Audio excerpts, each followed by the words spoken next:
اگر کامیابی چاہتے ہو تو ہمیشہ سچ بولا کرو اور بلا ضرورت بات نہ کیا کرو۔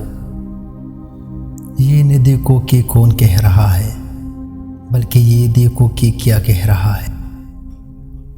جتنے دن زندہ رہو اسی غنیمت سمجھو، اور اس سے پہلے کہ لوگ تمہیں مردہ کہے نیکی کر جاؤ۔ سلام کرنے میں پہل کرو اور ہر ایک سے شریفانہ سلوک کرو۔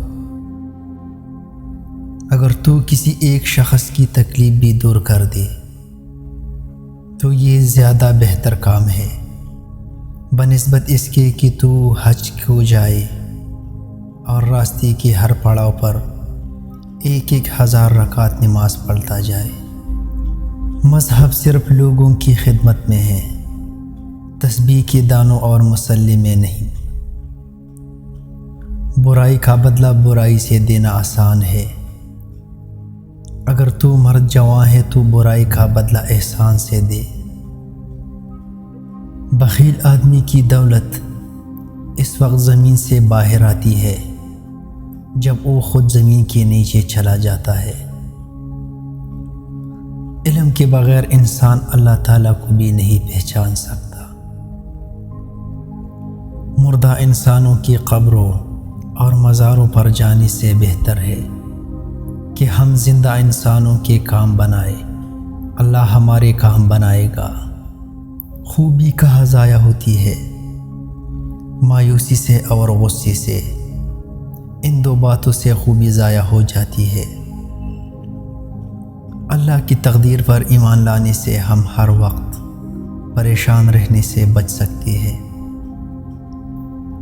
مرد اور عورت کے درمیان اس وقت تک مفاہمت کا کوئی رشتہ پیدا نہیں ہو سکتا جب تک وہ میاں بیوی نہ بن جائے۔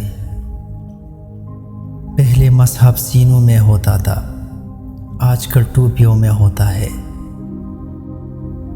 جو ایک بار اعتماد شکنی کر چکا ہو پھر اس پر کبھی اعتماد نہ کرو۔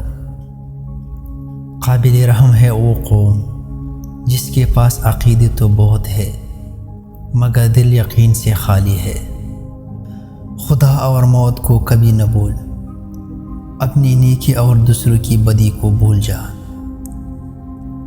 جب تمہارے دل میں کسی کے لیے نفرت پیدا ہونے لگے تو اس کی اچھائیوں کو یاد کرو۔ حد سے زیادہ محبت انسان کو شکی مزاج اور وہمی بنا دیتی ہے۔